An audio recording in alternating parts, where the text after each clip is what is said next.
Why'd you start focusing all your research and study on this particular area of narcissism? You know, it came down to, and can I curse? Yeah, yeah. Okay. Yeah, you say whatever you want. Okay, That's great. Yeah. You know, how many assholes can you encounter before you feel like a responsibility to do something? Yeah. And what was interesting for me was I was working more in sort of healthcare delivery, and I was an HIV/AIDS researcher, still am, for a long, long time.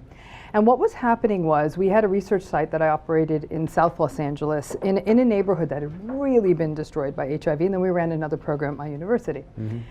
What was happening was the research assistants would come in tears at how badly they were treated, the reception staff, and then I started paying attention at the clinics. And I saw how horrifically frontline medical staff were being treated by difficult patients across the socioeconomic spectrum. I was like, what's going on here? And that led to the research that was funded by the National Institutes of Health. I said, this personality thing, nobody's talking about. We talk about depression, we talk about substance abuse, we talk about anxiety, but nobody talks about the elephant in the room, which is personality.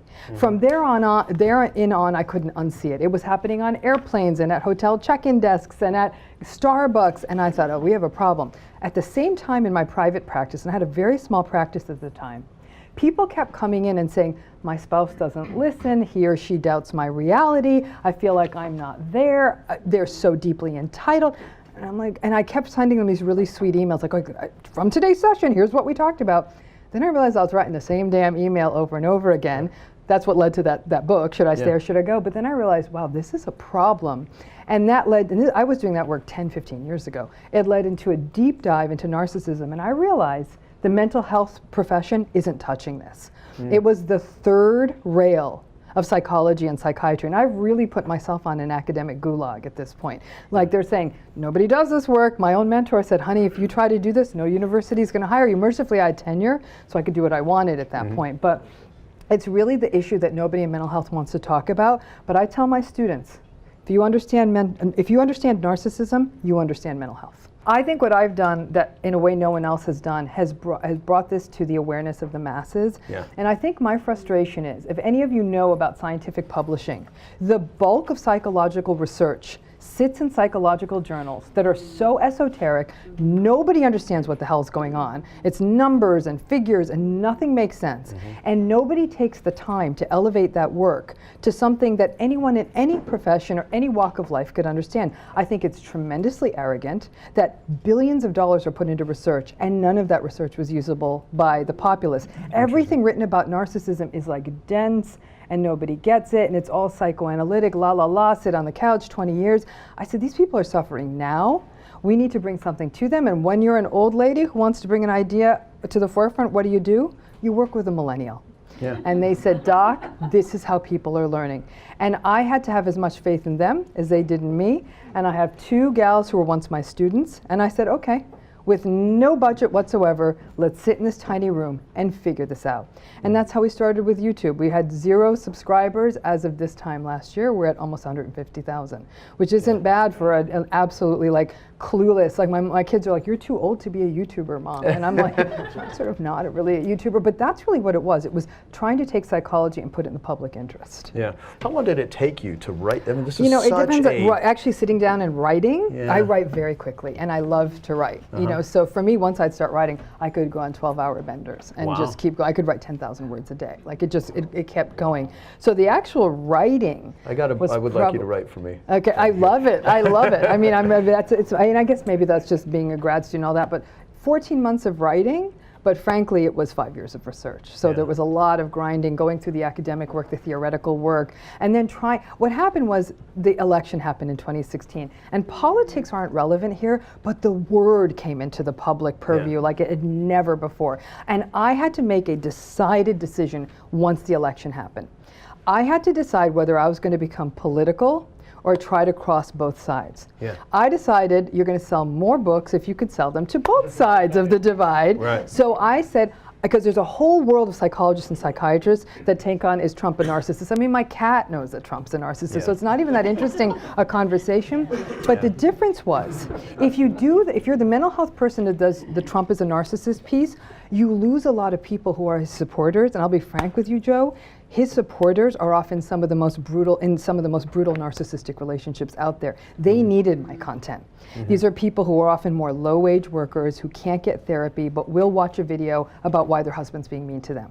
And I thought, so let's depoliticize this. Now, I do mention Trump in here, and the only negative Amazon reviews I got, because my assistants are scrupulous at checking the reviews, the only negative Amazon reviews I got were from Trump supporters and from people who didn't like the fact that I did use some obscenities. Is there any politician as a president who's not a narcissist? I can't think of one ever in history of all time. And I'm sure, listen, we like to think, I mean, Obama got to where he got to because he was still very Machiavellian. He was willing to do what he needed to do. Nobody becomes a president without being a narcissist. I just don't see it. I think he probably had a much higher empathy quotient, Obama did, than your average bear. But the fact is, it's just the nature of the beast. Yeah. Yeah. The thing that your book has, in your videos, has made me so aware of is how much of the personal development industry, religious leaders, the people that are dispensing how to live your life advice, follow me, the ones that have the biggest social media followings, the ones that in many cases talk about being honest and transparent, are the biggest gaslighting, bullshit, narcissistic people on the planet.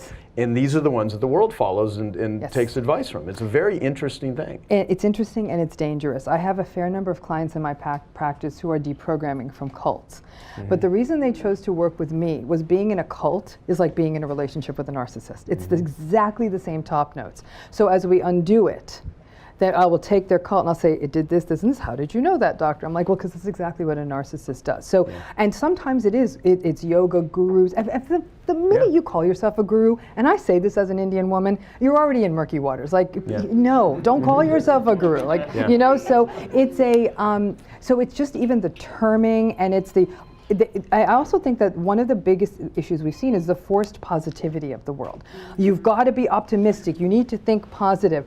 I will never forget when a friend of mine who was surrounded by other narcissists got diagnosed with stage 3 cancer, and the prognosis was grim. Indian woman as well, and she pulls me aside. She just had her radical mastectomy, so she's got no breasts, no hair. I mean, she's terrified, and she said, if one more of these bitches comes up to me and tells me to be fucking positive about my cancer, I'm going to hit them. I said, I'll help you. You're weak. Together, we will hit them. You know, and it's that be positive. It's a form of mental control, right? So as though the guru can dictate that for others, rather than being empathic and literally meeting a person where they're at. Grief takes time.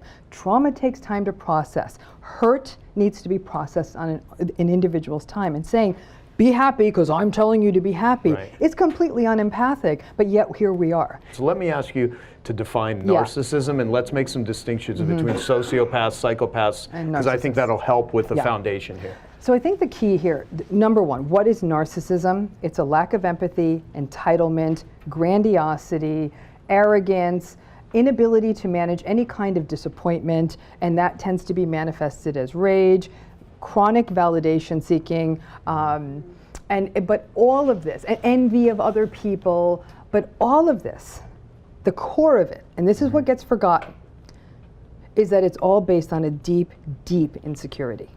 Everyone looks at the narcissist, they say they're charming, they're confident, they're successful, they're smart.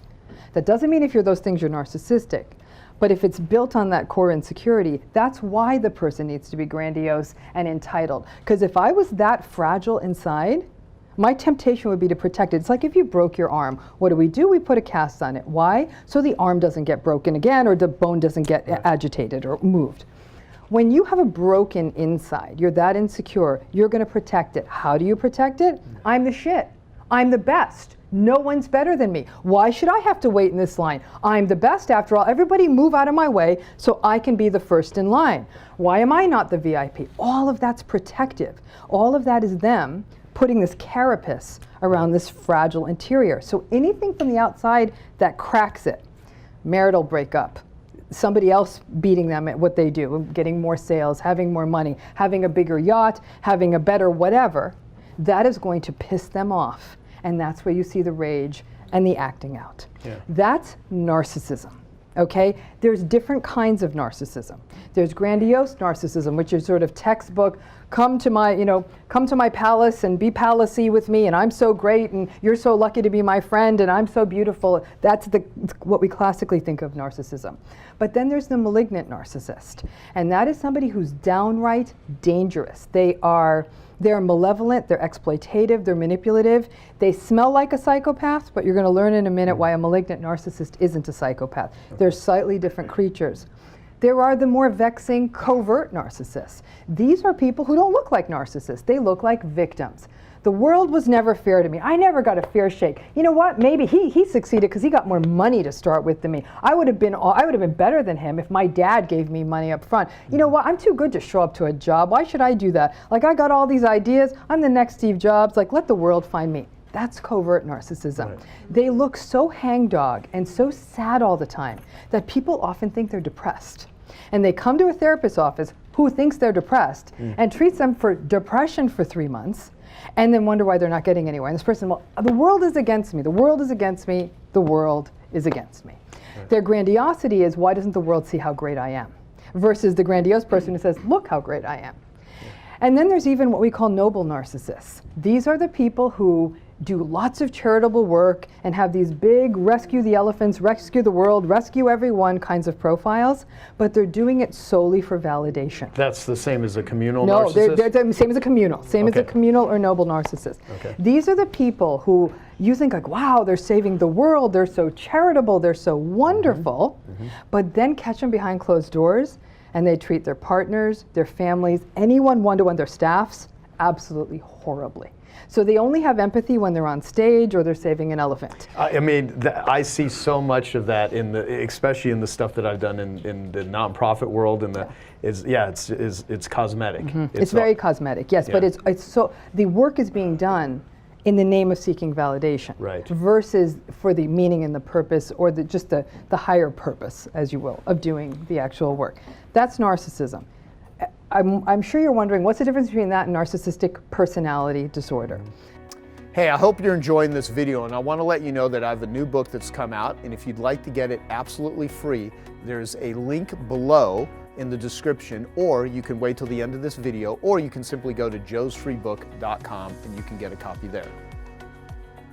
There was a wonderful book by Alan Francis called Twilight of American Sanity. I don't know if you've read it, but it's a fantastic book. The diagnosis of narcissistic personality disorder only entered the world of psychiatry in the 1970s.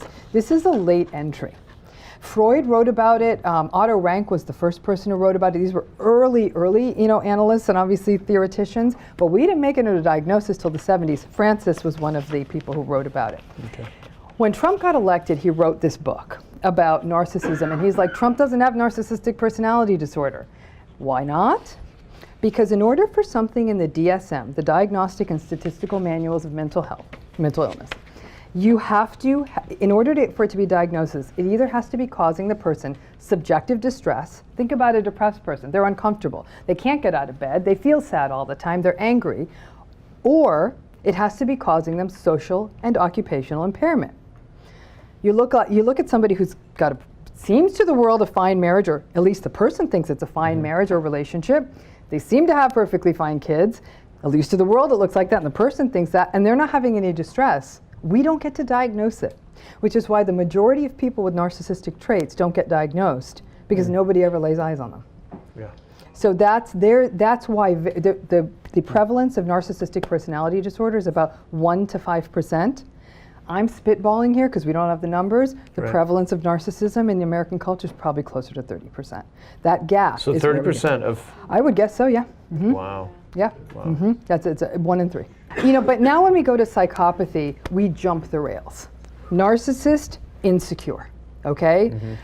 When the mask gets pulled off the narcissist, and he and I were talking about his program about, getting people ready to go to prison. One of the things he's going to run into most, and this has come up when I've taught at jails and prisons about this, to the clinicians there, is that they're so insecure, now the mask is off. Shame, you're a bad guy. I was once supposed to do, I think, an interview with Steve Madden, I was telling him, for this thing on narcissism. And he was actually willing to subject himself to talking to me. And then at the 11th hour, I think he had something more interesting to do, surprise, surprise. But he acknowledged it. He said the thing he was most frightened of was going to jail, or going to prison, and he did. Yeah. And so it shatters them. A psychopath is not insecure. They have no fear, they have no anxiety, and they're completely stress resistant, which is why they make, for example, great surgeons. They make great CEOs. They make great anyone who needs to stay completely calm at a time of tremendous danger. Right? So nothing bothers them. That's just why they make great hired assassins. I mean, anything that requires you to be calm, cool, and collected under conditions that are difficult for people to do that. They're dangerous. I was watching a show on drug lords and gangsters and mob leaders and stuff, and they were talking about the brain scans that some of these people in fearful situations, for most people, it doesn't even register. It doesn't bother them at all. So is this a genetic thing? Yeah, so the belief with psychopathy is it's definitely biological, and the imaging studies have shown that very clearly. There's likely, the genetic piece is still being argued, because think about it, far, far more men have been diagnosed with psychopathy than women, so we don't see, there's almost no research on female psychopaths, though we see them. An interesting speculation would be someone like Elizabeth Holmes. Is she a malignant narcissist, or is she a psychopath? Like, I've watched everything on her I can, because you don't see women in these situations much. She's somewhere, I haven't talked to her, so I don't know, right? But it's that, but the key with the psychopath is they feel no remorse. That's the issue. They feel truly no remorse. The narcissist actually does feel some remorse. For anything from even smaller time stuff like infidelity to big ticket stuff, I embezzled $20 million. So a Madoff type reaction, psychopathy. Okay, that's a great, absolutely didn't register. It's like, this is really inconvenient that you're doing this to me, but no circumspect sense of how this impacted other people. Do they fake it as if they... They fake it. They can fake it. They absolutely can fake it, but it's like an aftermarket thing. Like this was about 10 hours too late. Like, this should have been what you led with. Another one was that guy, Larry, God, what the hell was his? Larry Nassar. He was one of the physicians in the whole gymnastics issue of all the gymnasts who were sexually abused. I dug deep into that case because he felt so psychopathic. He never ever expressed remorse to the girls and young women he harmed. All he said is basically, this is a pain in the neck, why are you wasting so much time? You're hearing similar discourse from a gynecologist who sexually abused countless scores of girls and women over 20 years at USC. Just know you're inconveniencing me with all these proceedings. I'm like, oh my God, you've destroyed hundreds of lives. That doesn't register. A narcissist would show more guilt and shame under those conditions. Wow. Yeah. So sociopath. Sociopath. This is a less articulated condition. A lot of people incorrectly, interchangeably use the term psychopath and sociopath. The psychopath is considered to be, again, that calm, cool, callous, calculated, smart person who's just able to barrel through in a remorseless way, and we have much more evidence that that is a central nervous system phenomenon. The sociopath is likely someone who was, and again, criminologists and everyone argue about this, that may be more of something that was created by the environment. Somebody who was beaten up a lot by a father or a caregiver, somebody who grew up on the streets or under conditions of tremendous deprivation or danger.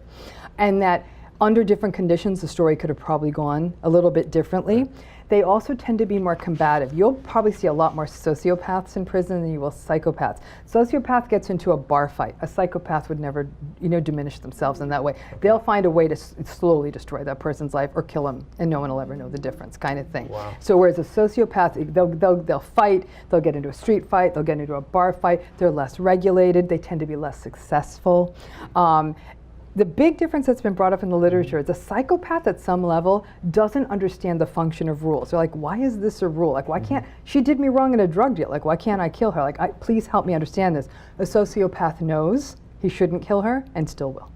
Interesting. Yeah, so there's a not knowing, but that said, even though there's a not knowing in psychopathy, psychopathy cannot be used as part of the insanity defense in the United States. That has been taken off the table. Yeah. Is there any idea how many people in the United States, as example, are North America are sociopaths, psychopaths? I would guess with psychopathy, merciful, it's probably under 2%. It's a pretty low frequency phenomenon. It's rare, it's terrifying. And interestingly, some of the professions, like I was reading some research on the top 10 professions that have psychopaths in them, and amongst those were surgeon, CEO, and clergy. Yeah, those are the professions that attract psychopaths. Wow, wow. So statistically speaking, if there's anything there, then there's 30% of this audience are narcissists then? Maybe. Maybe. Yeah.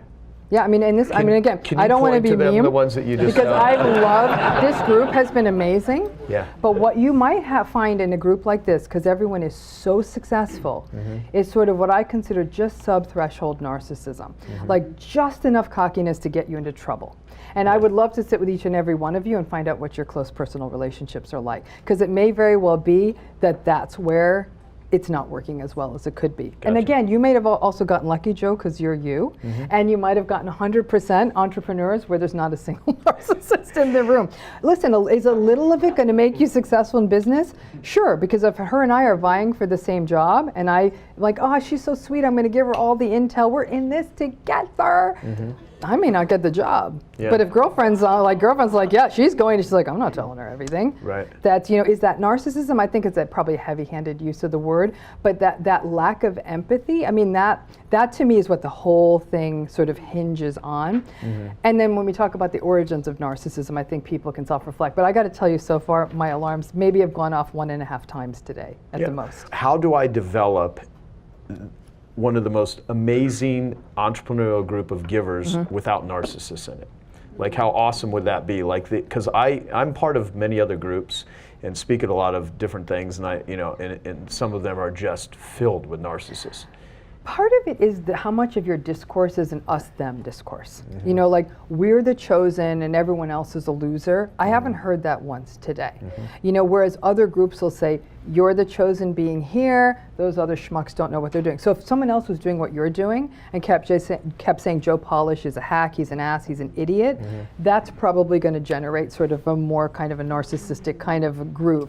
I have not once here heard another entrepreneurship development program to be spoken about in such a bad way today. So maybe they're out there, but as a newbie who's here with fresh ears, it's not like this group exists to denigrate and devalue others. I would say that kind of energy would probably cultivate that, you know, that sort of sense. We are the chosen. It's us, and nothing's better than us. So that kind of, you're not, even though this feels incredibly exclusive, and everyone I'm meeting, I'm like, every neurotic, where is he? Tucker is like, don't let it bother you. I'm like, oh my God, everyone here's so successful, smart, and yet it's, but everyone's humble, you know. So, but I think that might do with the curation. Well, what's funny too, like, I don't ever want this group to be known for me. I want it to be known for the people in the group. I want, you know, that sort of thing. And what I've noticed about a lot of people that lead groups is they have to be the star. They have to be this. I really just try to curate, right? Because there's people that are way smarter, way better speakers than me. I just am a curator, right?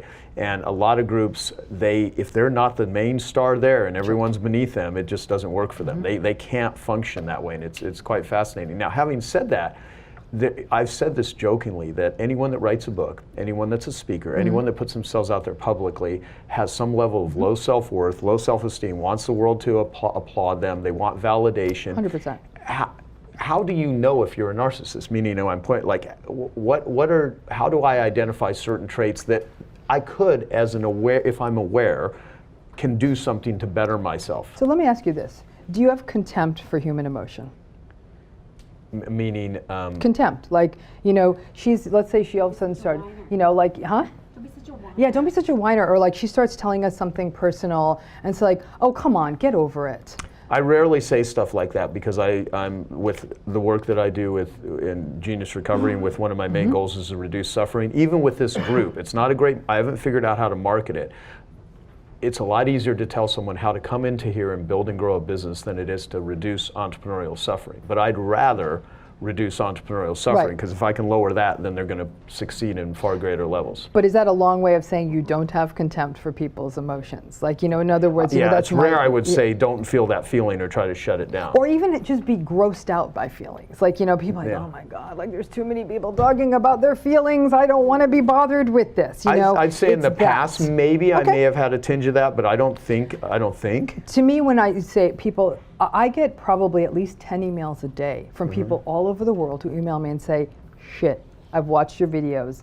I think I'm a narcissist. And then they'll give me examples of it. And yeah, they're pretty spot on. Yeah. Like they probably are. And at this point, likely things have gone wrong. Likely a partner left them, they're alienated from kids, they might have lost their jobs. They've had a wake-up call. Right. And now they're reflecting on that. And so I think that, again, it is that awareness that you really don't have empathy, that you do have contempt for other people's feelings, and that people who really do believe they deserve special treatment for no other reason than because they're them. Right. You know, they're too good to wait in a line, and that they have been that screamy person at the flight attendant or the clerk or whomever, and they're like, ew, like I'm that person. I can't handle disappointment. I tell clients, but it takes me probably about 3 to 6 months before we get to the you're a narcissist session. Wow. It takes a while. I really have to get them to trust me.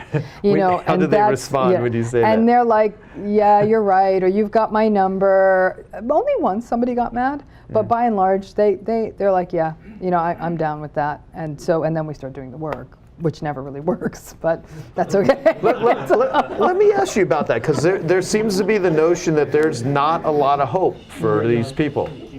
Depends on what you call hope, right? And I think I was sharing with you a particular story of somebody I was working on, a real titan in his field, like probably, if not the most, one of the most successful, and in the entertainment industry at that, so kind of household naming. And what was fascinating about this guy was when we got down to it, and he's like, he was copped to being a narcissist, then he got mad at me. He said, you know where you fucked me up? You made me a self-aware narcissist. Now I know I'm an asshole.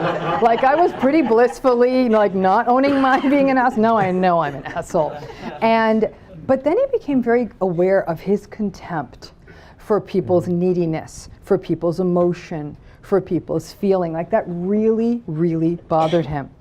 And then where we really ended, and the long story short, towards the end of our course of therapy, he became a little bit more mindfully aware. But in all that awareness, he said, I'm not made for human relationships. He said, he's heterosexual. I will never be able to give a woman fully what she needs. It is wrong for me to be doing this. And I said, thank you. I was waiting for you to get there on your own. Yeah. And so he has lots of friends. He has a very robust social network. He has kids. I mean, it's not like this guy's sitting in an apartment somewhere. I mean, he's got a very rich life, but that idea of intimacy, that one-on-oneness, he does not have the bandwidth, he does not have the interest, he does not have the capacity, and he finally had the sense to say, I don't have it. And I said, how about you don't ruin any more lives? Yeah. Like, how's about you pull out of that game for a while, maybe forever? He's older. And so he's like, yeah, I'm done. And we figured out how he was going to have sex, because he still likes sex, and you can pay for it, and pay for it with the same person, so it didn't feel unseemly, and she'd show up at a regularly scheduled time every other week, but she'd be out at 2 a.m. He got what he needed in terms of touch and closeness. He'd get massages, and you know, things. I mean, we really thought this through. But then he's like, yeah, I said, really, you should stay away from close relationships. This ain't your game, boy. Fascinating. And so, yeah. Is that a win? I think so. Yeah, better than the alternative. He was fine lives. with it. Because he said, I have been swimming upstream my whole life on this one. 3 marriages. Yeah. You know, I mean, like he just couldn't do it. He couldn't do it. Some people kind of can. Sometimes we can get people to be okay at work, but they can't do the relationship thing. Because I think the intimacy bandwidth you need for a job is obviously far less than you need for a close relationship. Do you know Gabor Maté? You familiar with Gabor Maté? Yeah, so Gabor's a good friend of mine. He lives here in Canada. Yeah. And when I created Artists for Addicts back in 2015, he had written up this whole thing for me about the sensitivity of artists. And, you know, some of the world's, if people walked in Hollywood and saw the Hollywood stars, they would be so I bet you half the people that have Hollywood stars have struggled with addiction, and many of them have died. And so, you know, you've got the 27 Club where there's 150 plus musicians and artists that have died at 27 years old. And it's so interesting because the creators of the world, and I don't just say creators in terms of artists or music, but like the entrepreneurial creators, there's so much anguish and there's so much mental struggle. And so I think, can it be parlayed into something productive, or is it something that just keeps them trapped? And I think so. What are your thoughts on? Because I had mentioned before we started recording, you want to talk about addiction. You're like, sure, let's go there.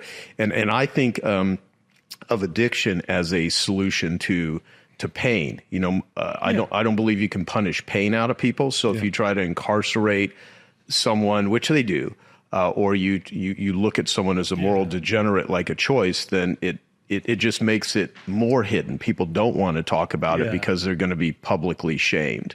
Have you struggled with addiction in your life? It's interesting, right? Because it's like when people talk about addiction, people talk about drugs, right? Like they have certain, the way they label stuff. But then I help people take a broader perspective, right? And a lot of people are addicted to working hard. Right. Oh, well, there's a book on workaholism, and the subtitle is right? The Respectable Addiction. Yeah, so I've been lucky, if you will, that my addictions have been mostly of the type that is less frowned upon by the human society, but the addiction of being smart and constantly learning new stuff. It's awesome addiction. And it also, like, over the years became very clear to me that this is also one of my ways to kind of escape, like when I'm suffering struggle, then I might be likely to try to read a new book and find a new way of thinking about stuff. And it's funny, right? Because a lot of the times it's also about, instead of dealing with stuff, we try to find a way to heal stuff or learn or understand stuff. It's like, stuff is right here. But I don't like that. That's too hard. Let me try to. And addiction to working, like, a lot of my life has been, again, it's been generally manageable. Like, I worked quite a bit, but then I also had my kids, and I'm happy that I spent a fair bit of time with them and all of that. But so I had those things, and the light addiction to alcohol and whatnot, and I had a light addiction to cannabis, if you will, for some time. Those are mostly gone.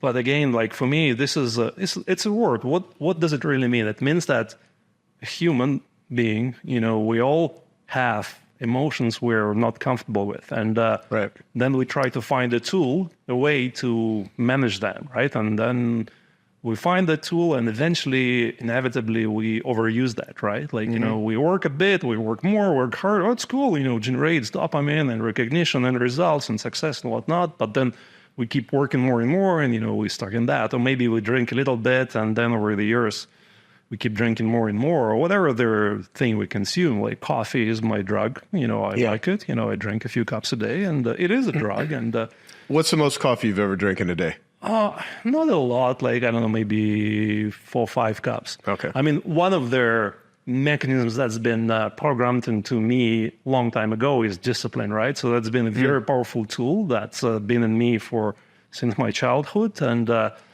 it's been extremely effective in a lot of things, and really messed me up in a lot of things too. Right. The way I think about this is also, here's their range. Like, some people are really good at discipline, and some people are really good at being sensitive and surrendering. Right. And I think that sometimes we have a natural way, we gravitate toward one or another because of our genetic circumstances and whatnot. And, but I've seen people stuck in one of those for a long time. That's okay. So where my brain goes with what you just said is that when I was in the peak of struggling with my addiction, the worst stages were when I was 18 years old. I was freebasing cocaine. I was snorting crystal meth. I'd taken LSD probably 75 times before the age of 18. I was taking speed. I was getting high every day, smoking cigarettes, drinking alcohol. It was a mess. Yeah. And in my worst state, there was 1 week where I had not eaten for hardly anything for the entire week. And on average, I was weighing 120 pounds. And when you're a male and you're 5'10", that's freaking skinny. And there was 1 week where I had just eaten hardly anything. I'd just been doing coke all week. I was up just almost nonstop for this whole week. And I weighed myself, and I got down to 105 pounds. Wow. And I looked like a freaking skeleton. And people were telling me, like, you need help. And it would just piss me off. Mm-hmm. And I was oblivious of seeing how messed up I had become. And so obviously I write about this in books that I've written and whatnot, so I won't go into the whole story. What ended up happening is I got out of where I was living. I drove to New Mexico in this piece of crap pickup truck and lived in a trailer with my father and got sober. And the first 6 months were just grueling. And then I ended up getting a job selling gym memberships. And for the first time in my life, I started consistently exercising. Then I met someone there, and I got a job at a mental hospital, and I was a mental health tech. And I would drive, one of the things of my job was to 3 times a week to drive the patients there that were adults for drug addiction, alcoholism, to AA meetings, Alcoholics Anonymous, NA meetings, Narcotics Anonymous, CA meetings, Cocaine Anonymous. And I would sit in on these meetings not realizing how valuable that would be, not only to my life then, but in my future life, because my core addiction was sex addiction. And that stemmed from being raped and molested as a kid. And I was paid money not to say anything. I also didn't have any female upbringing because my mother died when I was 4 years old, and my father never remarried. So he was just, tormented. So I had really not a very happy it was a miserable childhood. But basically, I just didn't deal with any of the trauma. So I'd gotten sober from drugs, but I never dealt with the underlying issues that caused me to drink in the first place. And so that term dry drunk, there's a lot of dry drunks, and a lot of my very successful friends and colleagues, like you had mentioned, they're workaholics. But it is this compulsivity that you get rewarded in the world. You get high status, you can make a lot of money, you can actually do a lot of good stuff, but inside, there's this drive that is driving you, crazy. And so workaholism, sex addiction, drug addiction, these were all... Nice bingo. Yeah, exactly. Bingo. And I'll tell you, like during the pandemic and during this big, the NFT craze that was a couple of years ago, I was looking, even, thinking of myself and the people I was talking with, it totally mirrors gambling addiction. Crypto addiction is very similar to gambling addiction. And I'm like, man, there's a ton of people in that space that struggle with addiction, on top of the fact that they're staring at screens all day long, because internet addiction, porn addiction, gambling addiction, gaming addiction, these are all these compulsive ways that people try to scratch the itch. So, the spectrum of, I think that line, the opposite of addiction is connection. In the ultimate form of connection is getting into a state of flow where you just, time disappears and you feel really connected there. And in most human life is kind of in between, and it vacillates between joy and misery. Although from my perspective, I think it's more unhappiness than happiness. And I don't even think happiness is like the goal. As a matter of fact, I mean, some of the world's greatest achievers and people that have done things did not live most of their life in joy. A lot of it was, so how do you view sacrifice, and how do you view, what you're willing to endure pain for different people, for different causes, for your family? I mean, is there places where you're like, I will trade peace of mind for productivity in these areas? This is a very complex calculation that a human being does every single moment, right? Like, what do I do? And it has a certain pattern, so it keeps applying, right? And it finds them successful or not, and it keeps applying them in one way or another. So, like sacrifice, right? It's always... the way I look at the human being does what it does, and then there is a story about why did I do that, and is it good, is it bad, what not, and the story is a superficial layer on top of that. The behavior is not driven by the story, but the story is one aspect of what a human being is, and I also seen that our story about what's happening, why am I doing things, can change, radically change, right? But the thing is, even when the story changes, the behavior might still be there or not, it's really fascinating. So, somehow for me, for example, I've never, on the one hand, I can say that I rarely sacrificed some physical aspects of my health. Like, for example, I've always been very good with sleeping. That's something I've never really sacrificed. Really? Even when I was working full-time, studying full-time and having a kid, sleep was difficult sometimes, but I would never, for example, work during the night and do stuff and whatnot. I would always go to sleep, and still that's been all of my life. But then also sacrifice, right? And then I exercised for the bulk of my life. I started exercising about 17, and I was this skinny guy, and I wanted to be bigger for, like, to attract girls and also to look scary to bullies and whatnot, right? Right. So Of course, there's a practical reason.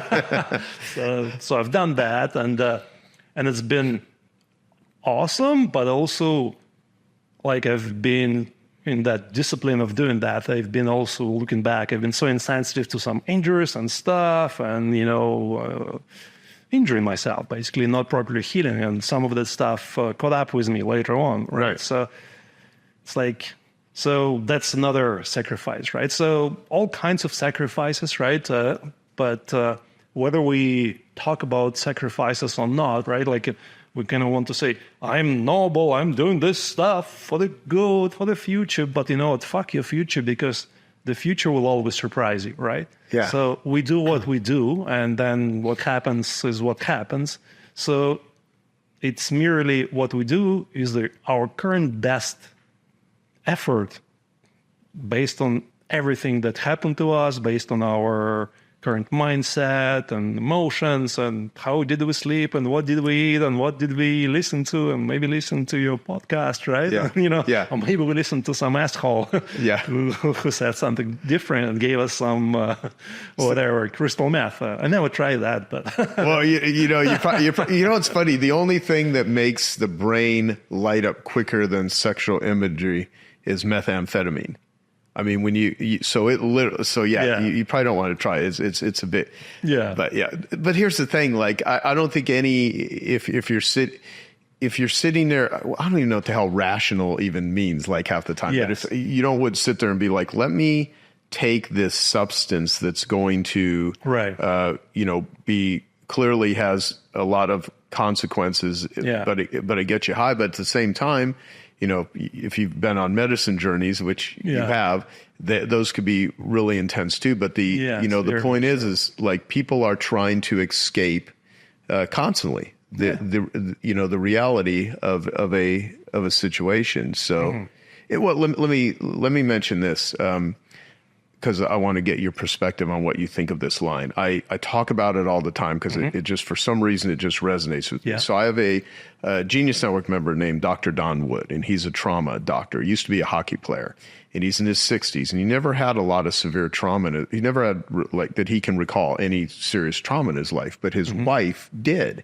And he got into becoming a trauma therapist in a lot of ways because of his wife and just different people, and he's become really good at it. And he has this line where he said, if you understood the atmospheric conditions of somebody's life, it would make sense why they are the way that they are. Yeah, of course. Yeah. So in your, so if you think about the atmospheric conditions of your life, if I had them, I would be you. If I was built genetically, everything the same.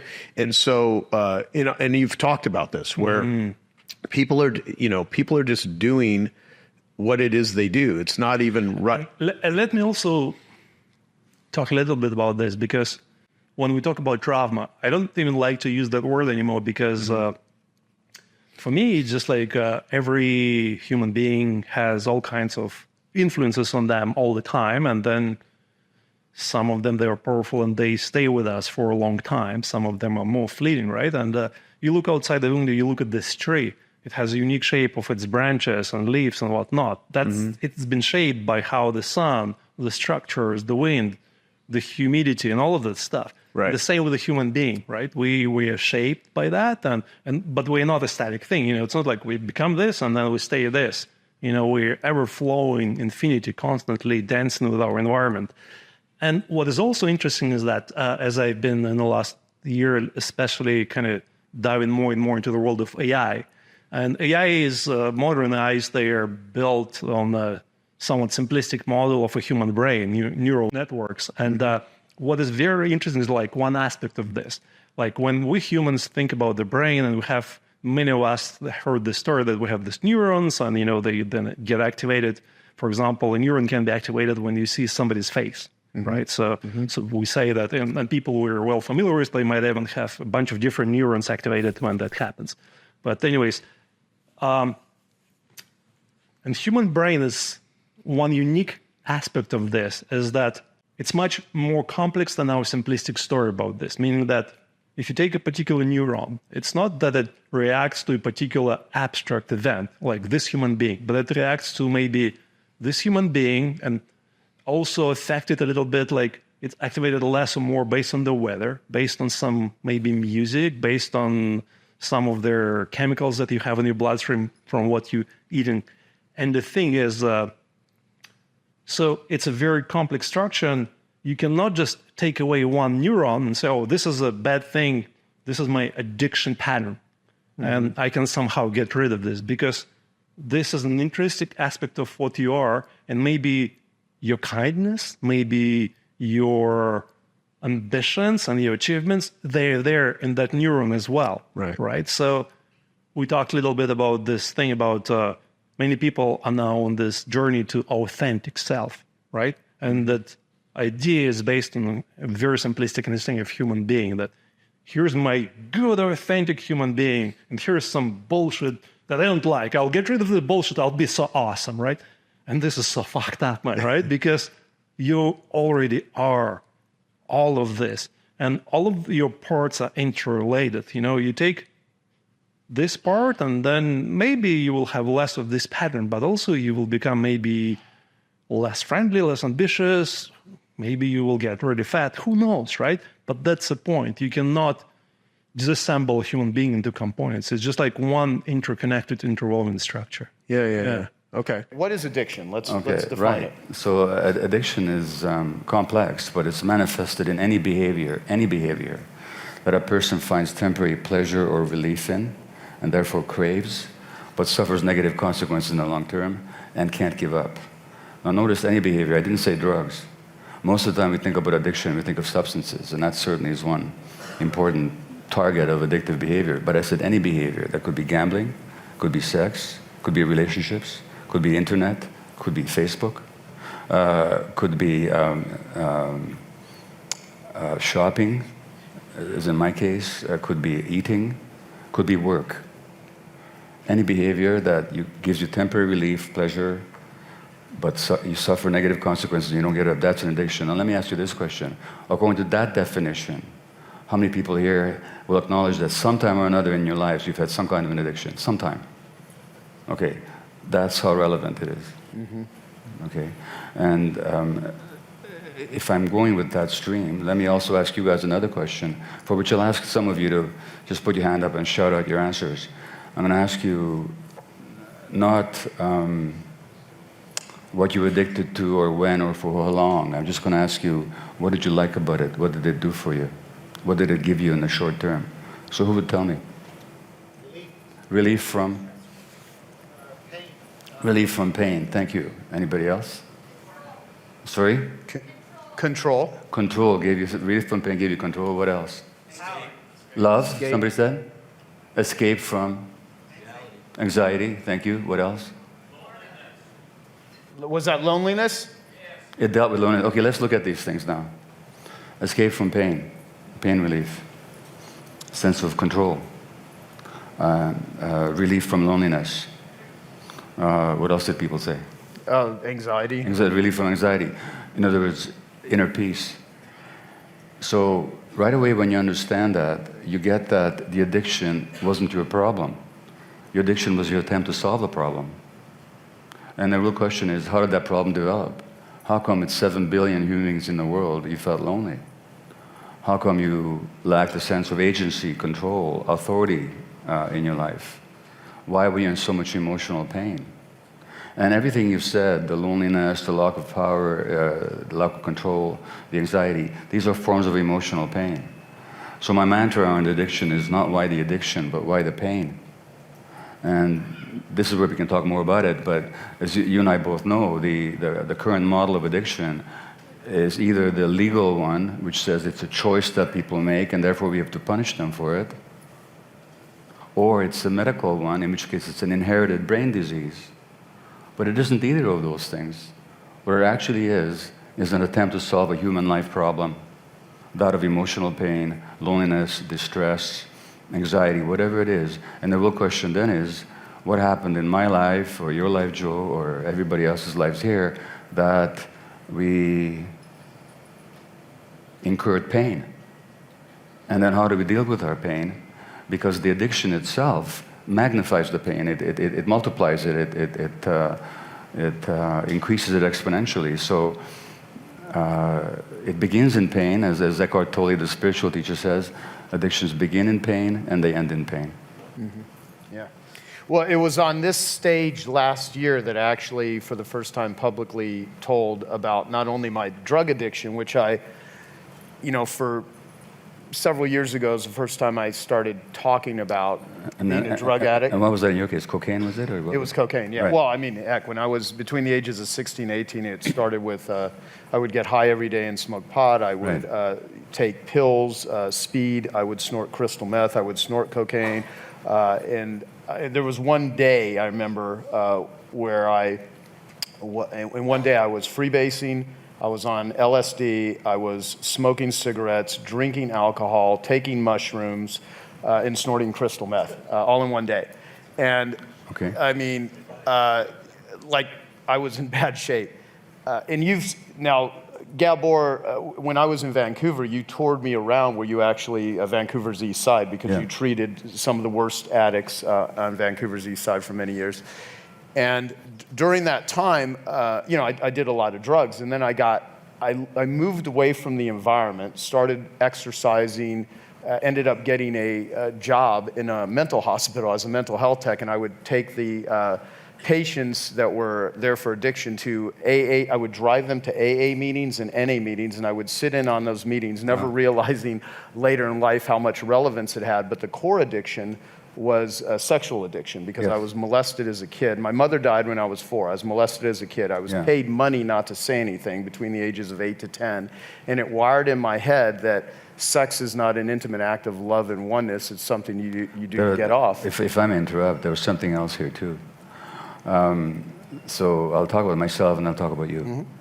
So one of my addictions has been to work. In fact, that's a continued challenge for me, if you look at my travel schedule. So I got a certain message from the world. I was born in Budapest, Hungary, 1944. Jewish parents, 2 months before the Nazis occupy Hungary. So I spent the first year of my life with my mother under Nazi rule, and she was in terror the whole year, as you can imagine. Parents killed in Auschwitz and so on. My father was away in forced labor.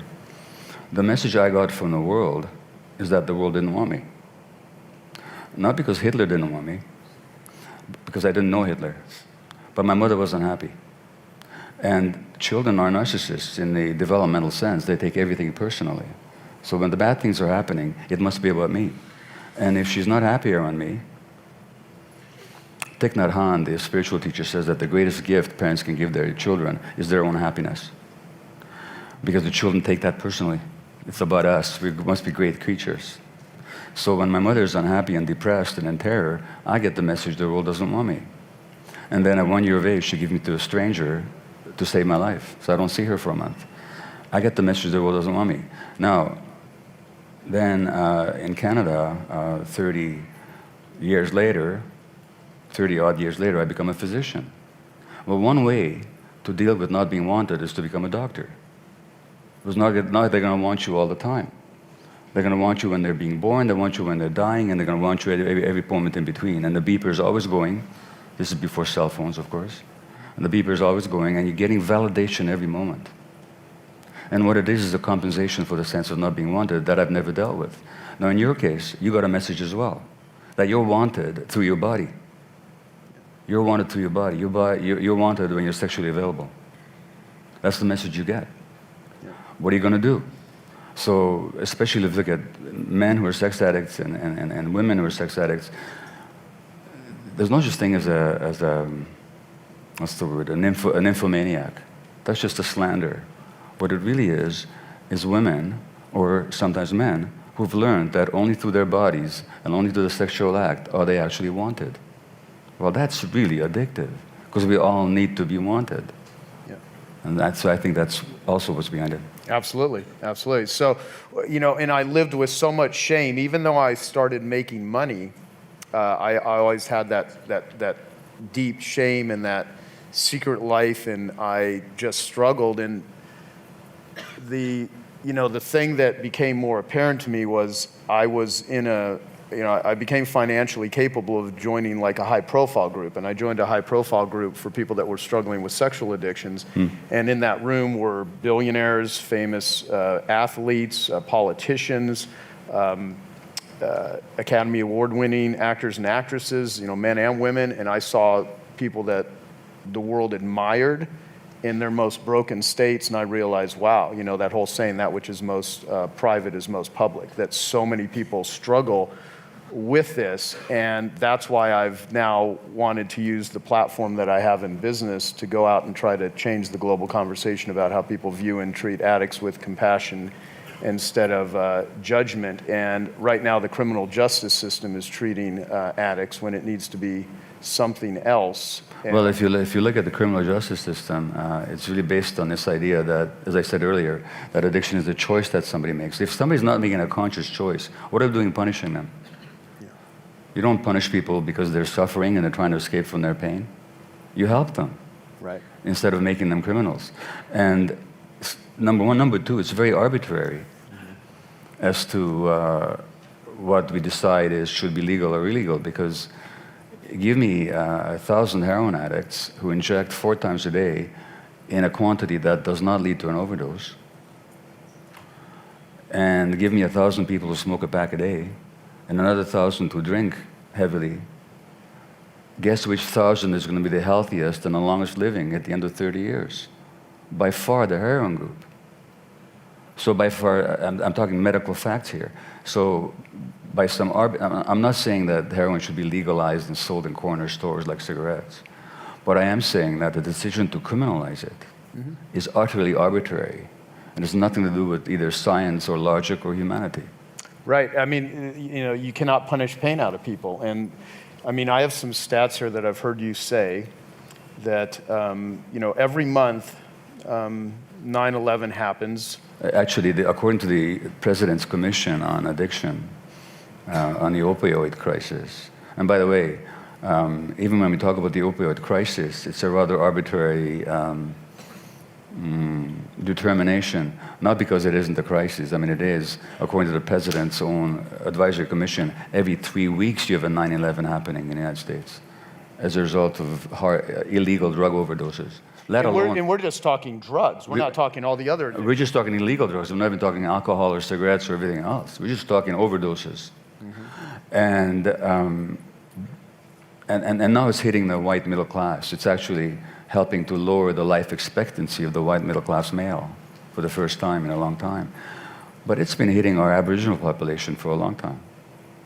It's been happening there for decades. If you go to the native reservations in Canada or the US, suicides, overdoses, they've been happening in epidemic proportions for decades. We just don't think that's so important. Not that it's happening to us or the people that we care about. Now it's a crisis. And then if you ask the question, well, why is it that the Aboriginal population has got this tremendous rate of addiction? And again, that's a very interesting question, because this whole idea that addiction is a genetic disease flies out the window when you look at the Aboriginal experience. Because the Aboriginals in North America had actually access to potentially addictive substances long before Caucasians came here. They had access to tobacco. They had access to alcohol in New Mexico. They had access to psychedelic substances like peyote. And they even knew these substances, and they even used them. But how did they use them? They used them ceremonially, not to uptund and diminish their consciousness, but to raise their consciousness. They used it to connect spiritually with creation. They used it to create community and contact and culture. The addictive use is just the opposite. The addictive use is to escape from pain, and it's alone, and it's not communal. If the problem was genetic, why weren't they addicted before? The reason they're addicted now is because the severe trauma that they've suffered over hundreds of years. They're near extermination, and I don't have to give you all the details. I'm sure you know it all. Same thing in Canada. So what I'm saying about addiction, in short, is that every case of addiction originates in trauma. And that trauma could be overt, like in the case of the Aboriginal population. Their children in Canada being taken away from them, sent to residential schools for 100 years, where they were sexually abused and beaten up, and their culture and their language was denied. In British Columbia, in 1960, I know a woman who was 4 years old in 1965 in my province of British Columbia, who at 4 years old was taken to the residential school where she spoke her tribal language, and the punishment was that they stuck a pin in her tongue for a whole hour, a 4-year-old. And then she sits there for a whole hour and she can't put her tongue in her mouth because it'll cut her lips. And then the sexual abuse began. So then when I look at Vancouver's downtown east side, which is North America's most concentrated area of drug use, we have more drug addicts there in a few square buck radius than anywhere on the continent. It's a shock to people even who come from Detroit and New York to Vancouver. 30% of our clients down there are First Nations, are Aboriginal people. They make up 4% of the population. Why? Because of the severe trauma that they've experienced. Right. And this is the one piece, the trauma piece that you and I are so aware of, but that addiction. I was talking to a colleague of mine, Jamie. Where are you, Jamie?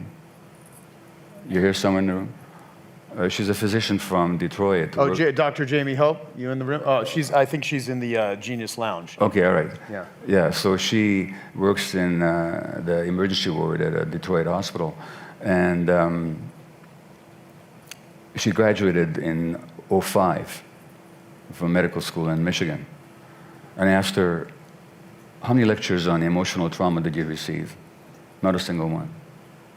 How many lectures on how the human brain develops in interaction with the environment did you receive? Not one.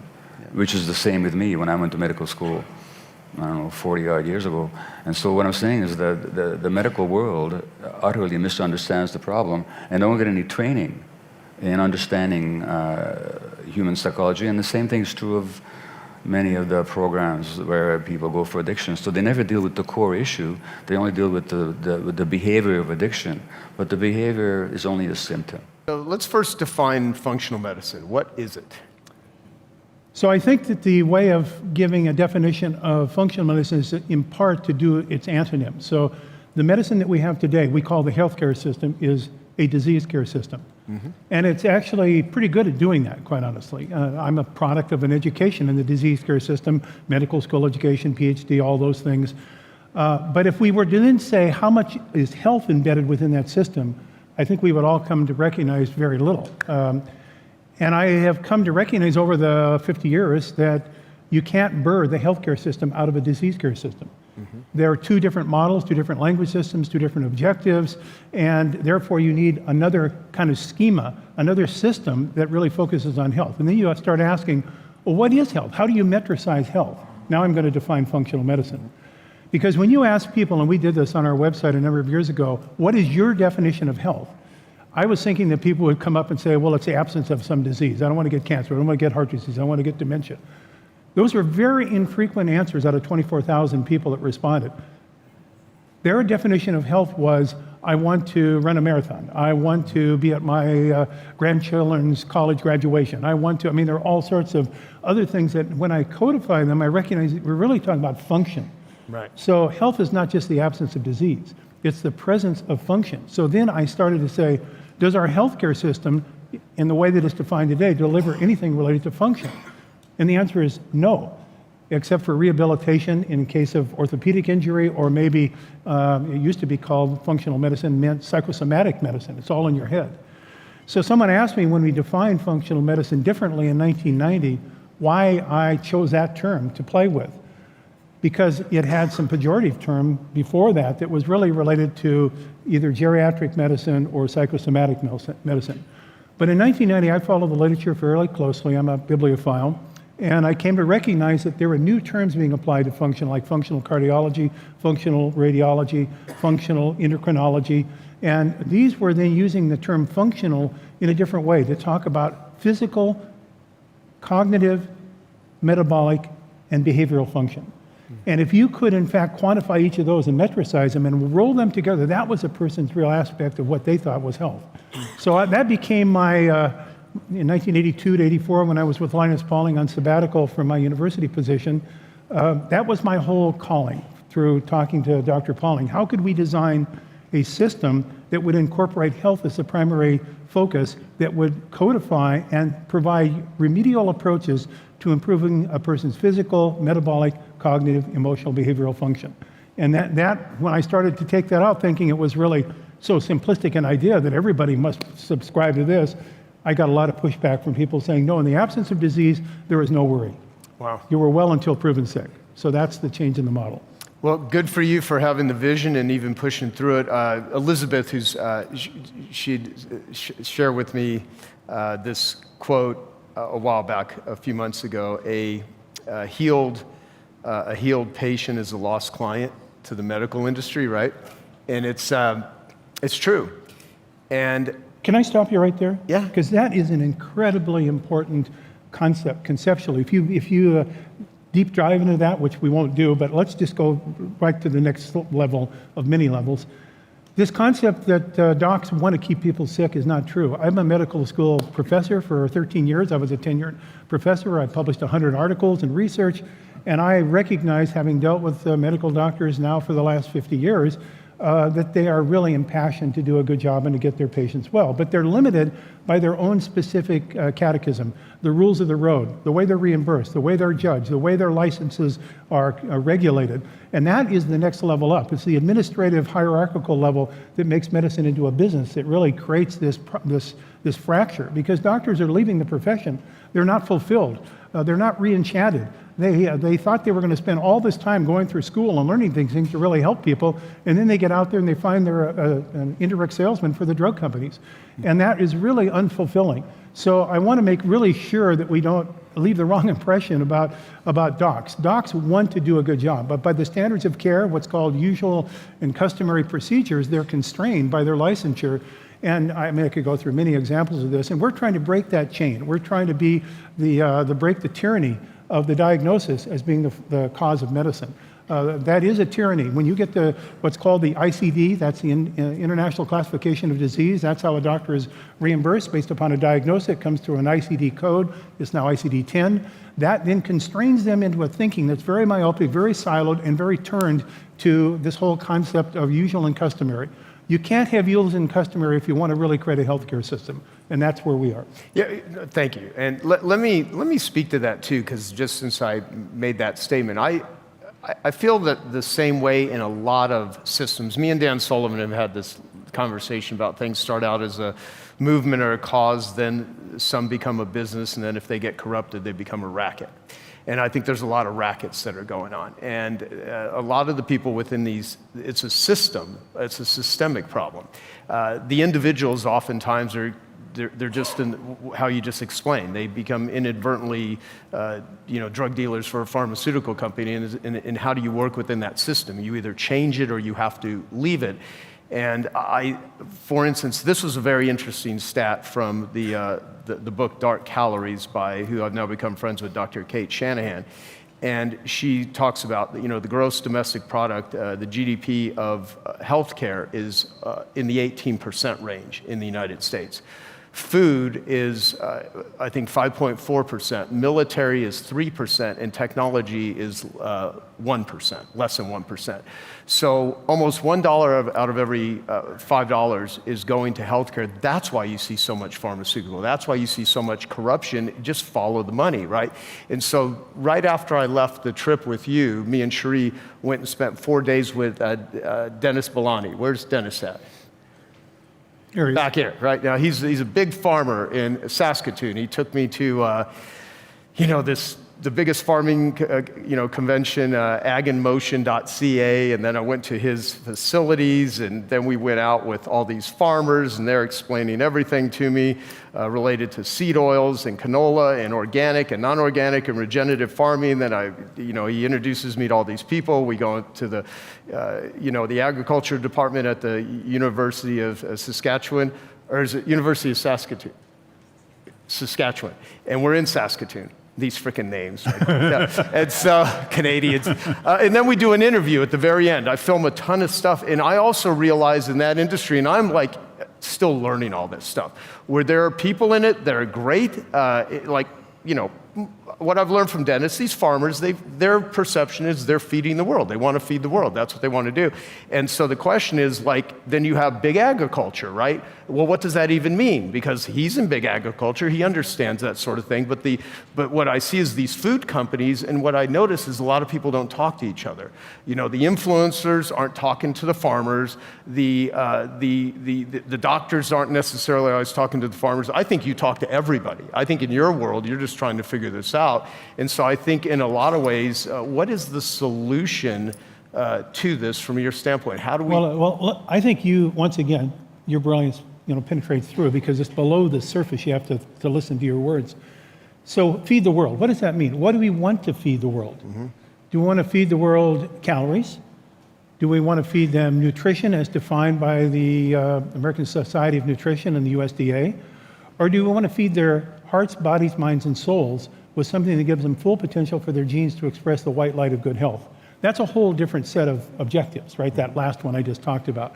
And it's hard to codify in a mass production system that's based upon economics of efficiency when you're going to really feed a person's body, mind, and soul effectively. Particularly in a heterogeneous gene pile of our population, that's all these ethnicities are woven together. It's not like just the Japanese population or the Chinese population. You've got all these different variants that require different personalities for expression of optimal health. So when you start asking this question about feeding the planet, feeding the world, I think of Norman Borlaug, right? The father of the Green Revolution. And I think of Robert Voigt, who was the father of the environmentalism of today. They lived at the same time, right? They were competitors of one another. Their ideologies were competitors. Voigt was totally against the Green Revolution. Of course, Borlaug was saying, look, we're feeding the world. We're providing much more efficient, we've 50-folded the increase in production per acre by using genetic hybrids and fertilizers and ag chemicals. So what's your objective? And the objective is to find a marriage of these two, that you can use the planetary harmony to produce products that are good for an individual to feed their hearts, bodies, minds, and souls. Mm-hmm. And is that possible? Absolutely possible, based upon the way that we now understand the science of the soil microbiome, speaking to the plant roots that produce then the nutrients for which then animals eat them, for which we then eat them. That through line is the connection to our health as a planet. And we've lost that. Now we're regaining it. Farmers know this, and that's why we have these. Now, I never thought I'd be in organic farming, but now I own these organic farms in upstate New York, where we're producing this 3,000-year-old food called Himalayan Tartary Buckwheat, because we're trying to find ways, A, to support small farms, but bring food that has this nutrient potential back that we now recognize scientifically has virtues and values to the feeding the body, mind, and soul that you don't get from depleted foods that are enriched with a few B vitamins. Okay, so before I forget how to pronounce it, Himalayan Tartary Buckwheat, what is so special about this? Well, because we can pronounce it, it's special alone, right? By the way, we showed Dr. Jeff how to utilize AI to make a song out of Himalayan Tartary Buckwheat, and it was singing this whole thing so on his boat. And I got this all on video. He's like, oh my God, you can actually do this. My whole family's heard that so many times. Dad, turn that off, please. That's enough, 100th time to playing that. It was really beautiful. Yeah. The Tartan district of China is in the upper Himalayan district of China. So this Tartary buckwheat comes originally from the Tartan district of China.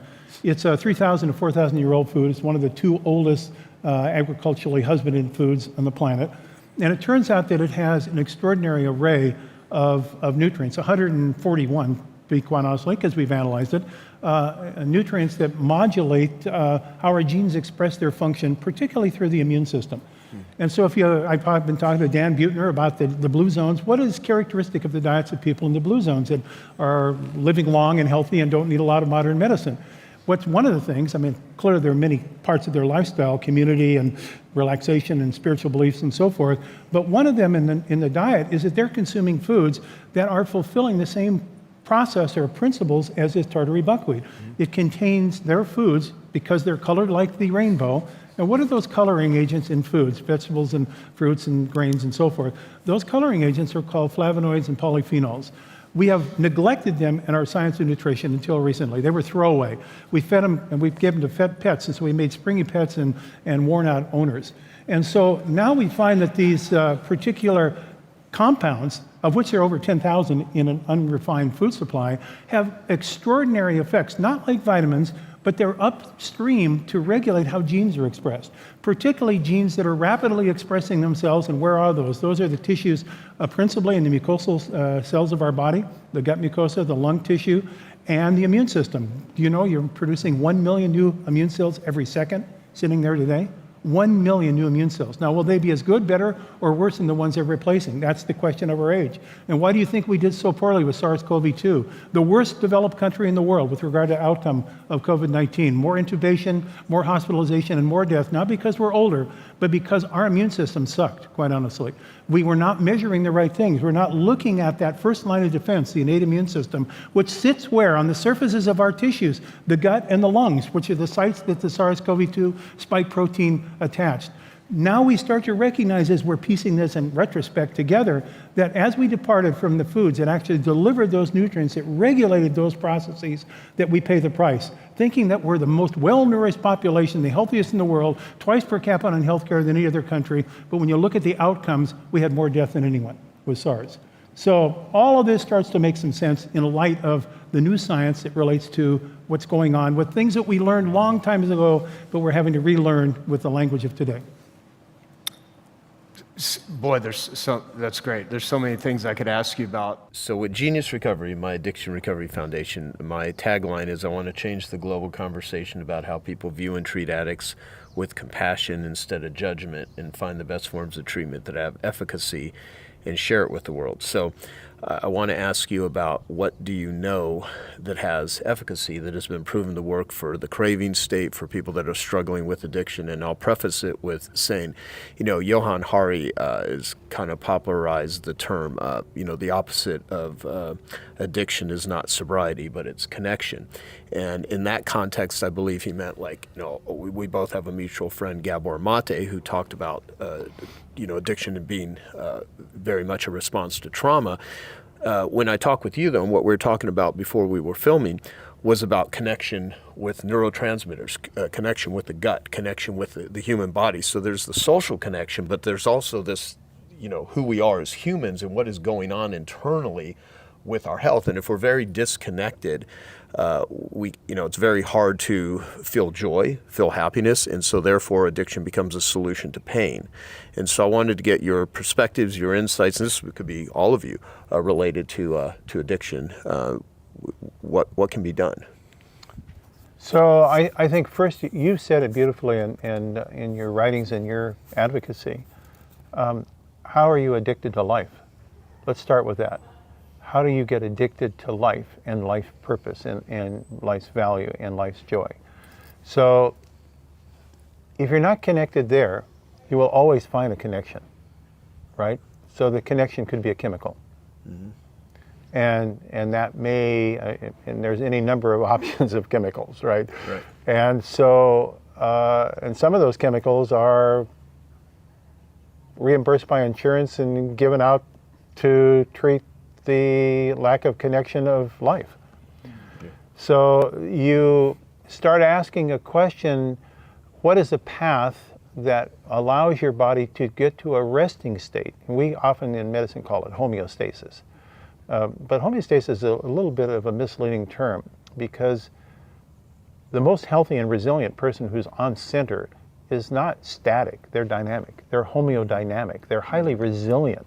So they pick up stuff that doesn't fit well, but they can manage it by resilience, versus being very brittle.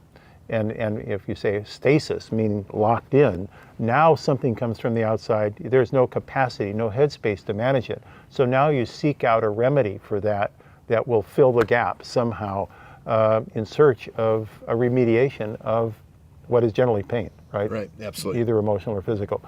So I think that the construct of remediation of addiction, going from addiction to a chemical to addiction to life, has to do with how does the body find a homeodynamic state that allows you to accommodate the uncertainties in your world without being so brittle that it breaks you. And this is why I think when I think of function, I've always used in my mind the metaphor of a hummingbird. We think of the hummingbird going to a flower to get the nectar, it looks like it's stationary at that flower, but if you actually do the time-lapse photography, its wings are working really hard to keep it stationary. And if that hummingbird doesn't have the functional capability of fluttering its wings, it dies. It can't make its way, so it's not resilient. So I think our physiology is like a fluttering hummingbird. And I think of like what happens when you eat a candy bar. So I've given this for years, just a little analogy in my doctoral lectures. I said, so a candy bar is about an ounce, let's say, about 30 grams of simple carbohydrate, sugar. So let's say, just to make the argument simple, that it's 30 grams of glucose that will be absorbed into your bloodstream in 15 minutes. Okay, so that's all fine. Now, how much blood volume does a person have? And what is the level of sugar in their blood under normal, healthy conditions? It's about 100 milligrams per tenth of a liter. You have about 2 liters. And so you start saying, well, that means that the blood system has, in the whole of the body, something like 5 grams of sugar floating around. And now you've introduced, in 15 minutes, 30 grams of sugar. Now your body doesn't like 30 grams of sugar floating around the blood. That wasn't designed to work that way. So what does it try to do? It tries to put it everywhere it can to get rid of it. So it pushes it into places that would normally not even be operational because there are exit emergency doors. We call them non-insulin dependent tissues.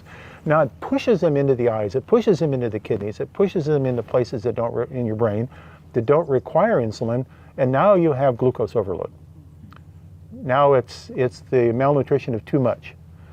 And so we are living those kind of things, and now we say, well, then the compensation I have for that, I'm going to take a chemical that will help to regulate that process, so it will help get things put away more quickly. And so now we're on a diabetic drug. But we're not going to change our sugar. Right. So that's an analogy to so much as it relates to addiction, I think. Yes. Because now we have all these other things. It's not just glucose and insulin. We've got the neurotransmitters, the serotonin, the epinephrine, the dopaminergic neurons. We've got the GABA. We've got all these things are regulating our mood and our actions and thoughts and memories and feeling of joy. And now we're trying to find holes to be plugged for those things that are unplugged. So we are looking all around, what are the molecule of choice? Mm-hmm. And that's why I'm a little bit, even with the nutritional psychopharmacology, I'm a little bit apprehensive to start there, because I think you start there with where the person is disconnected. Yes. and try to find how to get that, because then you can start filling the holes. Because if you start trying to fill the holes in a situation that's so disturbed, you never can fill them all. It's an elusive game. Yeah, and I will just say this too, because there's, I've interviewed some very smart people in the field of addiction recovery, and many who lives were completely out of control, and they're not doctors, they're not therapists, they're just humans that had to go through the struggles of their pains, their trauma, their disconnection, and they were in a state of reaction and destroying their lives, and then they somehow changed it, and they got better, and they became an example to other people. And I've never yet sat down in a few minutes or even a few hours and found the answer. What I think the best we can do at a state like this, if there's anyone that's watching that is struggling, is we can leave breadcrumbs, we can give explanations. But when, I'm trying to think of who said it, when someone goes to a therapist seeking help, they're not looking for an explanation, they're looking for an experience, right? When someone goes to a doctor seeking health, they're not looking for an explanation, they're seeking an experience. And so I think this conversation today is to lead people with ways to think about it and how to resource themselves, but to know that, and I think, if you just say, here's the one thing you do, it's not just one thing. There's a series of the ways that you set up your life. Just like eating a good meal doesn't make you healthy. Having one good workout doesn't all of a sudden put you in great physical. It is a way of living. And so I think the reason that we're sitting here talking with you is to give people direction, confidence, capability, clarity. Wait, I got those terms from my buddy Dan Sullivan, by the way, and how to think about approaching this. And what I take away from what you just said, and I really appreciate it, is that as smart as and intelligent as you are on supplementation and the human body and everything, it's that may not be the place to start. The point is, it's identifying where you're at, being aware that there's this pain, and I think pain is a messenger, and I think people will do anything to avoid it. And if you're depressed, if you're lonely, if you're sad, if you're anxious, if you're addicted, there's nothing wrong with wanting to be out of that state. It's how you go about scratching the itch. That's the analogy I use, and take a look at what are ways that you can expand yourself, not continue to contract yourself. And we live in a world where we're constantly tempted with, like you were talking, sugar. As far as I know, sugar is the #1 killer of people when it comes to substances, of things that result from it. And the second is tobacco, the third is alcohol, and the fourth is opiates in terms of substances that actually kill people. So there is no easy, simple answer for this, but the point is that's why I call it an educational platform, because I want to find the things that work and have efficacy and share it with the world. So this will be definitely a continuing conversation, but I greatly appreciate the framework that you gave and the insight that you gave. Well, let me respond if I can. I think you said many things that are very important and are deep. But one of the implications that I believe my takeaway from what you said is starts with a sense of worthiness, because I think there's a lot of people who don't feel worthy, actually, of being in a state of bliss or joy or in rhythm, in harmony with the world. And because they have placed themselves in a situation of feeling a victim, or they feeling injured or flawed or imperfect, or they don't measure up, or just like all sorts of vocabulary you could throw at this. But the first thing is for an individual to recognize that actually they're pretty magic. And in my life, I've never actually, I think, found a person that as I got to know them, I wasn't really amazed at the inherent talents they had. They did something that I go, oh man, I wish I could do that. That is really incredible. The problem is that we diminish and we marginalize so many of those things, and then we put other things as really important, and if that person doesn't have those, then their value has been depreciated. And so I think it starts with somehow recognizing. That's one of the reasons that I have liked nutrition and lifestyle, because here's a place a person can actually do something for themselves, and they take charge. They feel that, once again, they're not a victim, that they can be an owner of their body. That's one of the reasons we did Big Bold Health, is I wanted to teach people how to own their immune system rather than being a victim of their immune system. And so that concept of body ownership, and then saying I'm worthy of really having a function that's going to express it the way that I would like to be living the rest of my life, and then what do I need to get there, and then who do I need to hang out to make this happen? Because if I'm hanging out maybe with the same people who are reinforcing these bad habits, maybe that's never going to get me there. Right. You said a lot, and I'll have to say this to put a kind of a cherry on top of that, is I think for so many addicts, myself included, just living in a life of shame is it's the term, you're sick as your secrets, or silent battles is the hardest battles to fight. When someone is in deep shame, like guilt is I feel bad, shame is I am bad. And when you have that fundamental belief about yourself, how do you take care of a person that you think is bad? And so to esteem yourself, or to identify the things that you're worthy to get to that state of bliss, because you talk about, say, being the blissful state. Well, the opposite of addiction is connection. Well, the best place to get to is the state of flow, like Mihaly Csikszentmihalyi would refer to, or is that blissful state. And I think, absolute despair and destruction, and just, there was, remember the band Guns N' Roses? Oh, yeah. Yes. Sure. So their first album that was very, made them famous was Appetite for Destruction. And I've thought about those three words, where you have an appetite for destruction. And when the addict mind is totally hooked into that, they have an appetite for destruction. And so they will eat things that are bad for them. They will do behaviors that are bad for them. And so to your other point, the appetite for just loving your life in joy, in bliss, in connection, I think that's a place to aspire to. So those things that even get you a little bit of it, in the beginning you may not feel it, just like with working out. I often say to people, addicts starting out, just like working out, you got to work through the burn. You're going to be sore in the beginning. You're completely changing a life that addiction is a solution. It's the solution to pain. It works in the moment. Getting drunk, watching porn, gambling, gaming, work, food. I mean, all of the different ways that people can, seek more woo and less ah, but the woo that they seek gives them ah, so it's finding other forms of woo that don't have the ah along with it. And so anyway, that's some stuff to think about, but I will now pass it on to my other very smart friends sitting around. Is it like contagious, where you can become a psychopath? Yes. It is contagious. I mean, one of the things we do know, for example, is that the worst thing you can do with people who have an antisocial proclivity is to group them together. So there's a famous study done in 1930s in a town called Somerville in Massachusetts. It was one of the first large-scale epidemiological studies designed to remediate antisocial behavior, and that would be behavior that's associated with criminality. And children who have a criminal bent, their diagnosis is childhood conduct disorder, and so you can identify precursors to criminal behavior in children.